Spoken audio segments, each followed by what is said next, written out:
Assalamualaikum warahmatullahi wabarakatuh. Bertemu lagi dengan saya Ratna Haryaningsi di channel Ngaji Bareng 04. Pada pertemuan kali ini kita akan kembali melanjutkan belajar tajwid kita, yaitu mengenai salah satu cabang dari mad far'i, yaitu tentang mad silah. Nah, sebelum kita lebih jauh, saya mau jelasin dulu nih.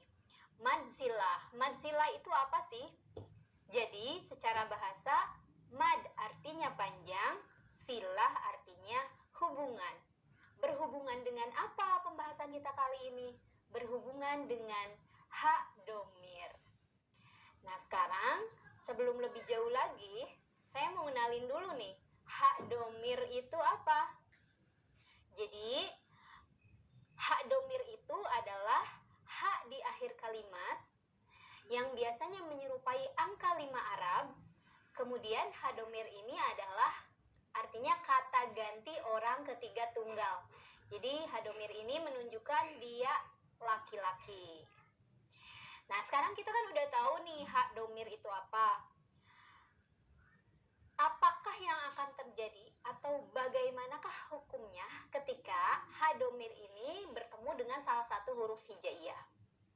Jadi ketika hak domir bertemu dengan salah satu huruf hijaiyah, maka akan terjadi dua hukum bacaan. Yang pertama adalah mad silah qasirah dan yang kedua adalah mad silah tawilah. Nah, biar nggak pusing, kita akan kupas, kita akan bahas satu persatu. Jadi yang pertama mad silah qasirah. Mad secara bahasa tadi artinya panjang, silah artinya hubungan, qasirah itu berasal dari kata qasar artinya pendek.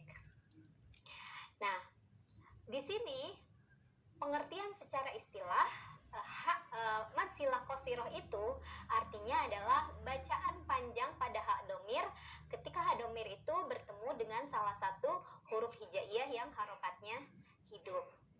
Jadi jelas ya di sini bahwa mad silah qasirah itu terjadi ketika kita punya hak domir diapit oleh dua huruf hidup. Jadi huruf sebelum dan huruf setelahnya harokatnya hidup dan huruf setelahnya bukan hamzah. Ya, jadi hak domir bertemu dengan huruf hijaiyah, salah satu huruf hijaiyah dan bukan hamzah. Tadi syaratnya kan harokatnya harus hidup, baik harokat huruf sebelum hak domir ataupun setelah. Nah, artinya hidup di sini apa? Artinya hidup di sini harokatnya bukan sukun, ya, bukan sukun atau tidak mati. Jadi dia boleh fathah, kasroh ataupun dhammah.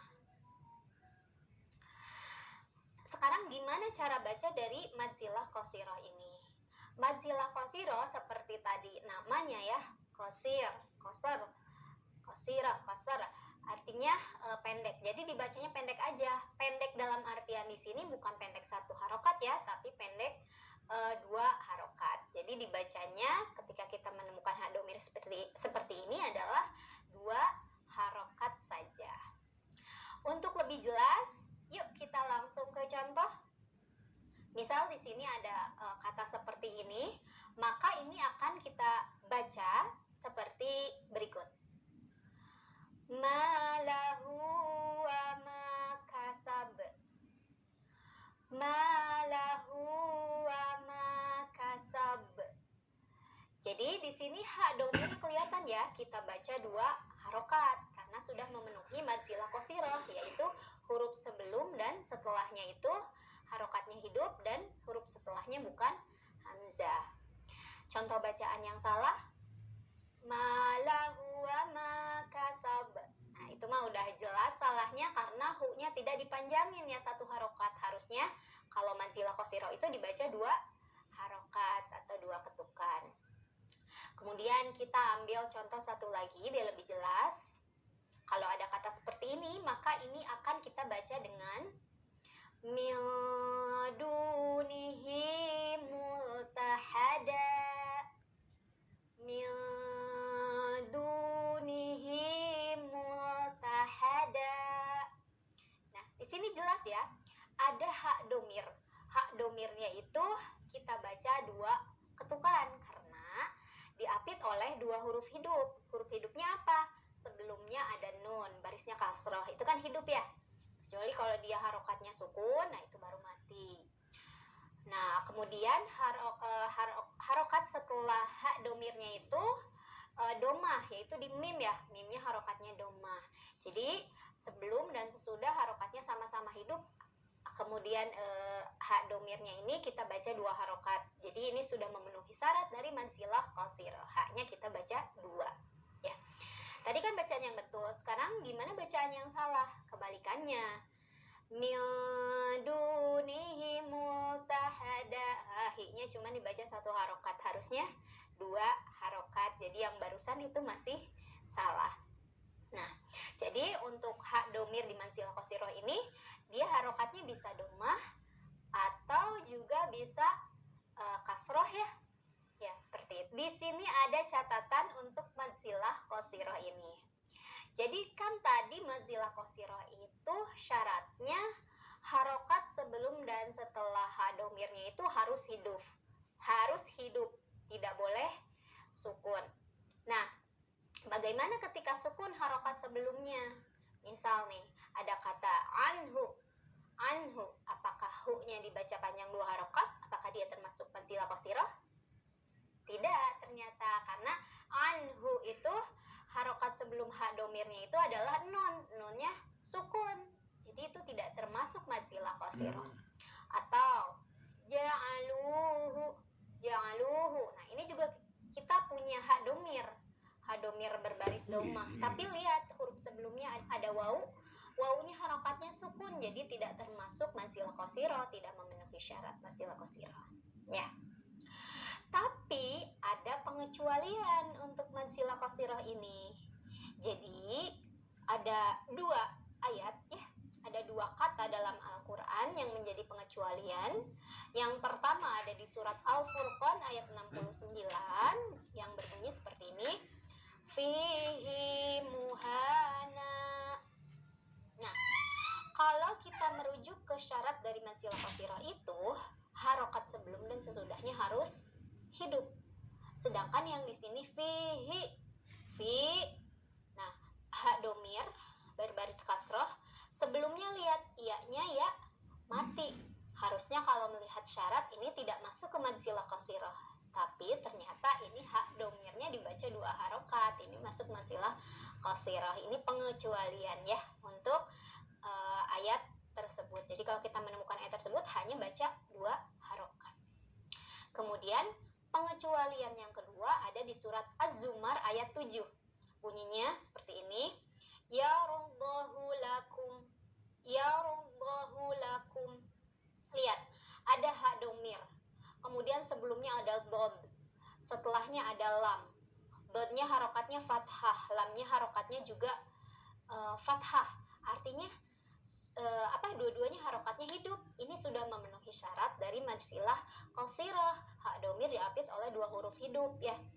Cuman ternyata untuk Az-Zumar ayat 7 ini tidak termasuk dari mansilah qasirah, pengecualiannya. Jadi haknya di sini dibaca satu harokat saja, seperti itu. Ya, tadi kita sudah membahas mansilah qasirah. Sekarang kita akan lanjut ke pembahasan mansilah yang kedua, yaitu mansilah tawilah. Secara bahasa, mad artinya panjang, silah artinya hubungan, tawilah artinya panjang juga ya. Jadi kalau secara istilah mansilah tawilah ini adalah bacaan panjang pada hak domir ketika hak domir itu bertemu dengan huruf hamzah yang hidup dan harokat sebelumnya juga hidup. Jadi mansilah tawilah ini terjadi ketika kita punya hak domir, kemudian huruf setelahnya adalah hamzah, harokatnya hidup ya, tidak sukun, dan huruf sebelum dari hak domir itu juga harokatnya hidup. Hurufnya apa aja tapi harokatnya harus hidup. Jadi hak domir bertemu dengan hamzah yang berharokat hidup dan harokat sebelum hak domirnya itu juga hidup.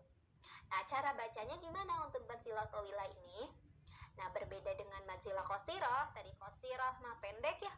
Tawilah karena tawilah panjang. Jadi di sini kita baca lebih panjang dari mansilah qasirah, yaitu boleh 4 atau 5 harokat atau 4 atau 5 ketukan ya. Tapi catatannya di sini harus konsisten. Jadi kalau mau 4, ambil 4 dalam satu kali bacaan ya. Kalau mau 5 gitu. Jangan dicampur-campur 4 atau 5 ya. Gitu. Kita langsung ke contoh. Di sini misal ada contoh seperti ini, maka ini akan kita baca. Ilmihi illa bima syaa. Sekali lagi ya. Ilmihi illa bima syaa.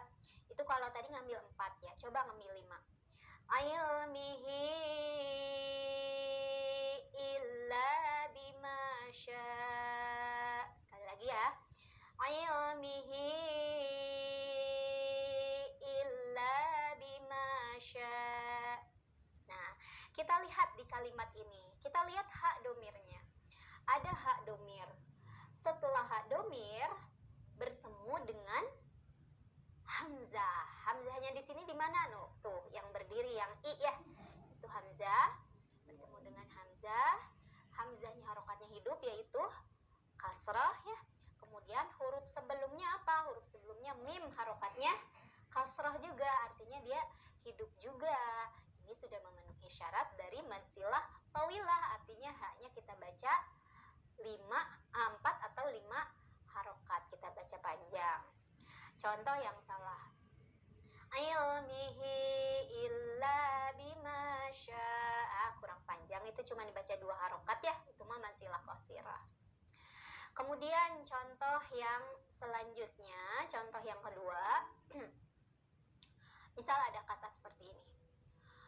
Malahu akhladah. Sekali lagi ya. Malahu akhladah. Itu kalau 4 harokat. Coba 5 ya. Malahu akhladah. Malahu akhladah ya. Kita baca 4 atau 5 harokat ya. Nah, di sini kita lihat mana mansilah tawilahnya. Hak domirnya ada? Ada hak domirnya. Huruf setelahnya apa? Hamzah ya. Nah, hak domir ketemu hamzah, harokatnya hidup, hamzahnya yaitu fathah. Kemudian huruf sebelumnya juga apa? Lam. Lamnya harokatnya fathah juga, hidup juga. Jadi ini sudah memenuhi syarat dari mansilah tawilah, artinya ini kita baca 4 atau 5 harokat ya. Jadi tadi catatannya jangan bingung-bingung melihat hamzah sama alif. Jadi alif itu adalah alif itu tidak berharokat, kalau hamzah itu berharokat, lihatnya gitu aja ya. Jadi tadi mau kalau yang berdiri i itu artinya hamzah. Kalau di Quran Utsmani itu lebih jelas ya. Jadi hamzahnya ditulisin di bawah alifnya, ada kayak kepala ain ya. Kalau di sini di Quran kita tidak ditulisin. Jadi tapi itu yang betul memang hamzah ya. Jadi hak domir ketemu sama hamzah mansilah tawilah ini. Ya, demikianlah pembahasan untuk mansilah qasirah dan mansilah tawilah ini. Tapi biar nggak bingung, jadi kalau misalkan kita lagi baca Al-Quran, di Al-Quran kita, Quran Indonesia, biasanya untuk mansilah qasirah itu gampang aja kita lihatnya. Untuk mansilah qasirah biasanya di hak domirnya itu tandanya kalau domahnya terbalik ya, itu artinya dibaca 2 harokat. Kalau kasroh, dia kasrohnya berdiri seperti itu. Kalau untuk mansilah tawilah biasanya di atasnya ada tanda pedang atau tanda alis ya, itu menandakan harus dibaca panjang lebih dari 2 harokat. Sedangkan kalau di Quran Utsmani itu biasanya tandanya di hak domirnya itu kalau domah itu domahnya biasa nggak terbalik, tapi setelah hak domirnya itu biasanya ada waw kecil di bawahnya ya. Kalau kasroh biasanya kasrohnya juga nggak terbalik, tapi setelah kasrohnya biasanya ada iya kecil. Kalau untuk mansilah tawilah sama biasanya ada tanda bendera. Ya, demikianlah pembahasan hari ini tentang mansilah, yaitu mansilah qasiro dan mansilah tawilah. Mudah-mudahan bisa dipahami dan bisa diaplikasikan dalam membaca Al-Quran.